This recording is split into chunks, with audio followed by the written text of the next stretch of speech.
ಕಾಂಗ್ರೆಸ್ ಅಲ್ಲಿ ಜೋರಾಯಿತು ಕುರ್ಚಿ ಫೈಟ್. ದಲಿತ ಲೀಡರ್ಸ್ ಬಳಿಕ ಡಿಕೆಶಿ ದಿಲ್ಲಿ ಯಾತ್ರೆಗೆ ತಯಾರಿಗಳನ್ನ ಮಾಡ್ಕೊಳ್ತಾ ಇದ್ದಾರೆ. ನಾಳೆ ದೆಹಲಿಗೆ ತೆರಳುತ್ತಾ ಇದ್ದಾರೆ ಡಿಸಿಎಂ ಡಿಕೆ ಶಿವಕುಮಾರ್. ಯಾಕಂದ್ರೆ ಸಿಎಂ ಆಪ್ತ ಸಚಿವರು ಈಗ ದೆಹಲಿ ಕಡೆಗೆ ಪರೇಡ್ ಮಾಡಿ ಬಂದಿದ್ದಾರೆ. ಡಿಕೆಶಿ ವಿರುದ್ಧ ಪ್ರಮುಖವಾಗಿ ದೂರುಗಳ ಸುರಿಮಳೆಯನ್ನೇ ಗೈದು ಕೆಪಿಸಿಸಿ ಅಧ್ಯಕ್ಷರನ್ನ ಬದಲಾವಣೆ ಮಾಡಬೇಕು ಅಂತ ಹೇಳಿ ಪ್ರಮುಖ ಪಟ್ಟನ್ನ ಹಿಡಿದು ಬಂದಿದ್ದಾರೆ. ಈ ಬೆನ್ನಲ್ಲೆಗೆ ಸಿಎಂ ಆಪ್ತ ಸಚಿವರ ವಿರುದ್ಧ ಡಿಕೆ ಶಿವಕುಮಾರ್ ಚಾರ್ಜ್ ಶೀಟ್ ಸಲ್ಲಿಕೆಗೆ ತಯಾರಿಯನ್ನ ಮಾಡಿಕೊಂಡಿದ್ದಾರೆ. ಸಿಎಂ ಆಪ್ತರ ವಿರುದ್ಧ ಪ್ರತಿ ದೂರನ್ನ ಕೊಟ್ಟು ಬರ್ತಾರಾ ಹಾಗಾದ್ರೆ ಡಿಕೆ ಶಿವಕುಮಾರ್? ನಾಳೆ ಸೋನಿಯಾ ಗಾಂಧಿ, ರಾಹುಲ್ ಗಾಂಧಿ ಹಾಗೇನೆ ಕೆಸಿ ವೇಣುಗೋಪಾಲ್ ಅವರನ್ನ ಭೇಟಿ ಮಾಡೋದಕ್ಕೆ ಡಿಕೆ ಶಿವಕುಮಾರ್ ತಯಾರಿಗಳನ್ನ ಮಾಡಿಕೊಂಡಿದ್ದಾರೆ. ಭೇಟಿ ಸಂದರ್ಭದಲ್ಲಿ ಸಂಪುಟ ಪುನಾರಚನೆಗೆ ಒತ್ತಾಯವನ್ನ ಮಾಡೋದು ಪ್ರಮುಖ ಅಜೆಂಡಾ. ಅಂದ್ರೆ ಹಿರಿಯರು ಸಮರ್ಥರಿಗೆ ಅವಕಾಶ ಕೊಡಿ ಅಂತ ಹೇಳಿ ಮನವಿ ಮಾಡುವಂತ ಸಾಧ್ಯತೆ ಇದೆ. ಈ ಮುಖಾಂತರ ಸಿಎಂ ಆಪ್ತ ಸಚಿವರಿಗೆ ಸಂಪುಟದಿಂದ ಕೊಡಿಸೋದಕ್ಕೆ ಡಿಕೆ ಶಿವಕುಮಾರ್ ಮೆಗಾ ಪ್ಲಾನ್ ಅನ್ನ ಮಾಡಿಕೊಂಡಿದ್ದಾರೆ. ಕುರ್ಚಿ ಪಾಲಿಟಿಕ್ಸ್ ತೀವ್ರವಾಗಿ ನಡೀತಾ ಇದೆ ಕಾಂಗ್ರೆಸ್ ಅಲ್ಲಿ. ಸಿಎಂ ಆಪ್ತರು ದೆಹಲಿ ಪರೇಡ್ ಮಾಡಿ ಬಂದಿದ್ದಾಯಿತು. ಡಿಕೆಶಿ ವಿರುದ್ಧ ಪ್ರಮುಖವಾಗಿ ದೂರನ್ನ ಕೊಟ್ಟು ಬಂದಿದ್ದಾಯಿತು. ಇದೀಗ ಡಿಕೆ ಶಿವಕುಮಾರ್ ಅವರ ಸರದಿ.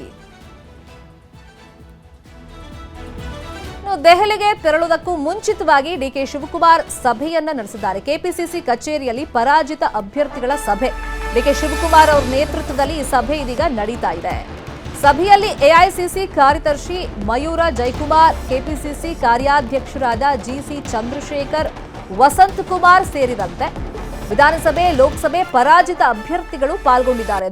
ದೆಹಲಿಗೆ ತೆರಳುವುದಕ್ಕೂ ಮುಂಚಿತವಾಗಿ ಕೆಪಿಸಿಸಿ ಕಚೇರಿಯಲ್ಲಿ ಪರಾಜಿತ ಅಭ್ಯರ್ಥಿಗಳ ಜೊತೆಯಲ್ಲಿ ಡಿಕೆ ಶಿವಕುಮಾರ್ ಅವರ ನೇತೃತ್ವದಲ್ಲಿ ಸಭೆ ನಡೀತಾ ಇದೆ. ಇನ್ನು ಜಿಲ್ಲಾ ಪಂಚಾಯಿತಿ ಹಾಗೇನೆ ತಾಲೂಕು ಪಂಚಾಯಿತಿ ಚುನಾವಣೆ ಇನ್ನೇನು ಹತ್ರ ಬರ್ತಾ ಇದೆ. ಪಕ್ಷ ಸಂಘಟನೆ ಹೆಂಗ್ ಮಾಡಬೇಕು, ಬಾಕಿ ಉಳಿದಿರುವಂತಹ ನಿಗಮ ಮಂಡಳಿ ಅಧ್ಯಕ್ಷರು ಹಾಗೇನೆ ನಿರ್ದೇಶಕರ ನೇಮಕ ಸಂಬಂಧ ಚರ್ಚೆಯನ್ನ ಮಾಡಲಾಗ್ತಾ ಇದೆ.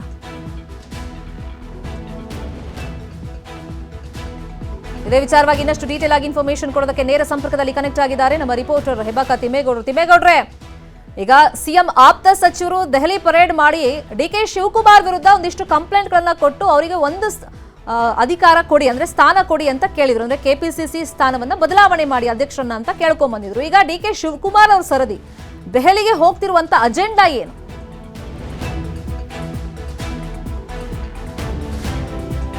ಅಜೆಂಡಾ ಅಂದರೆ ಭಾಳ ಮುಖ್ಯವಾಗಿ ಸಚಿವ ಸಂಪುಟ ಪುನರಚನೆ ಆಗಲೇಬೇಕು, ಹಿರಿಯರು ಮತ್ತು ಹೊಸಬರಿಗೆ ಅವಕಾಶವನ್ನು ಮಾಡಿಕೊಡ್ಲೇಬೇಕು ಅನ್ನುವಂಥ ಒಂದು ನಿಟ್ಟಲ್ಲಿ ಹೈಕಮಾಂಡ್ ಮೇಲೆ ಒತ್ತಡವನ್ನು ಏರುವಂಥ ಒಂದು ತಂತ್ರಗಾರಿಕೆಯನ್ನು ಈ ಒಂದು ದೆಹಲಿ ಪ್ರವಾಸ ಹಮ್ಮಿಕೊಂಡಿದೆ. ದೆಹಲಿ ಪ್ರವಾಸದಲ್ಲಿ ಅಡಗಿದೆ ಅಂತ ಹೇಳಲಾಗ್ತಾ ಇರುವಂಥದ್ದು ಶರ್ಮಿತಾ. ಯಾಕಂತ ಹೇಳಿದ್ರೆ ಕಳೆದ 15 ದಿನಗಳಿಂದ ಈಚೆಗೆ ಸಿಎಂ ಆಪ್ತ ಸಚಿವರು ಎಲ್ಲರೂ ಕೂಡ ತಮ್ಮ ತಮ್ಮ ಇಲಾಖೆಗಳ ಕಾರ್ಯಕೆಲಸಗಳ ನೆಪದಲ್ಲಿ ದೆಹಲಿ ಪ್ರವಾಸವನ್ನು ಹಮ್ಮಿಕೊಳ್ಳೋದ್ರ ಮುಖಾಂತರ ಏನು ಎಐಸಿಸಿ ನಾಯಕರನ್ನ ಭೇಟಿಯಾಗಿ DCM DK Shivakumar and team ವಿರುದ್ಧ ಒಂದು ರೀತಿ ದೂರನ್ನು ಕೊಟ್ಟಿದ್ದರು. ಅಂದರೆ ಕೆಪಿಸಿಸಿ ಅಧ್ಯಕ್ಷರ ಬದಲಾವಣೆ ಮಾಡಬೇಕು ಅನ್ನುವಂಥ ನಿಟ್ಟಲ್ಲಿ ಒತ್ತಾಯವನ್ನು ಕೂಡ ಮಾಡ್ತಿದ್ರು. ಅಂದರೆ ಹೈಕಮಾಂಡ್ ನಾಯಕರ ಮುಂದೆ ಒತ್ತಡವನ್ನು ಏರೋದಲ್ಲದೆ ಬಹಿರಂಗವಾಗಿ ಮಾಧ್ಯಮಗಳ ಮೂಲಕವೂ ಕೂಡ ಹೇಳಿಕೆಯನ್ನು ಕೊಡೋದ್ರ ಮುಖಾಂತರ ಕೆಪಿಸಿಸಿ ಅಧ್ಯಕ್ಷರ ಪದಚ್ಯುತಿಗೆ ಒತ್ತಾಯವನ್ನು ಮಾಡಿದ್ದಾರೆ. ಇದರಿಂದ ಕೆರಳಿ ಕೆಂಡವಾಗಿರ್ತಕ್ಕಂಥ ಡಿಸಿಎಂ ಡಿಕೆ ಶಿವಕುಮಾರ್ ಅವರು ಇದೀಗ ದೆಹಲಿ ಪ್ರವಾಸವನ್ನು ಕೈಗೊಳ್ಳೋದಕ್ಕೆ ಇದೀಗ ಸಿಎಂ ಆಪ್ತರ ನಡೆಯನ್ನೇ ಅನುಸರಿಸಿದ್ರ ಅಂತ.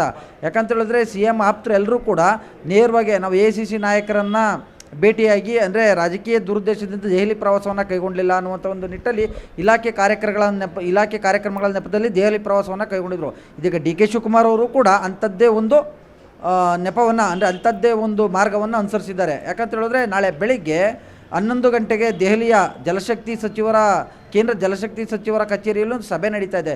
ಈ ಒಂದು ಸಭೆಯಲ್ಲಿ ಅಂದರೆ ಜಲಶಕ್ತಿ ಸಚಿವರ ಜೊತೆ ರಾಜ್ಯದ ಭದ್ರಾ ಮೇಲ್ದಂಡೆ, ಕೃಷ್ಣಾ ಮೇಲ್ದಂಡೆ, ವಿವಿಧ ನೀರಾವರಿ ಯೋಜನೆಗಳ ಬಗ್ಗೆ ಚರ್ಚೆಯನ್ನು ಮಾಡ್ತಾರೆ. ಆ ಬಳಿಕ ಎಐಸಿಸಿ ಕಚೇರಿಗೆ ತೆರಳಿ ಅಲ್ಲಿ ಇರುವಂಥ ಎಐಸಿಸಿ ಪ್ರಧಾನ ಕಾರ್ಯದರ್ಶಿ ಕೆಸಿ ವೇಣುಗೋಪಾಲ್ ಆಗಿರ್ಬೋದು ಅಥವಾ ನಮ್ಮ ರಾಜ್ಯದವರೇ ಆಗಿರ್ತಕ್ಕಂಥ ಎಐಸಿಸಿ ಅಧ್ಯಕ್ಷ ಮಲ್ಲಿಕಾರ್ಜುನ್ ಖರ್ಗೆ ಅವ್ರನ್ನ ಭೇಟಿ ಮಾಡುವಂಥ ಒಂದು ಸಾಧ್ಯತೆಗಳಿವೆ.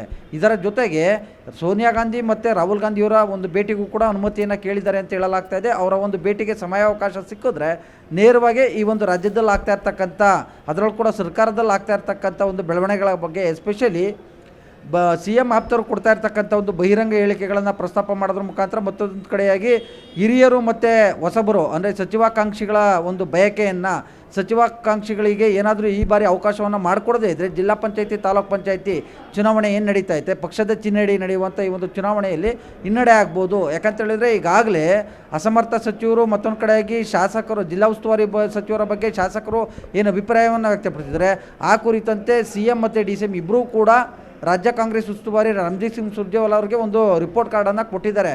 ಸೊ ಹೀಗಾಗಿ ಆ ಒಂದು ರಿಪೋರ್ಟ್ ಕಾರ್ಡ್ ಆಧಾರದ ಮೇಲೆ ಹೈಕಮಾಂಡ್ ಕೂಡ ಸಚಿವ ಸಂಪುಟ ಪುನರಚನೆಗೆ ಚಿಂತನೆಯನ್ನು ನಡೆಸಿದೆ ಅನ್ನುವಂಥ ಒಂದು ಚರ್ಚೆಯೂ ಕೂಡ ಕೇಳಿಬಂದಿರ್ತಕ್ಕಂಥದ್ದು.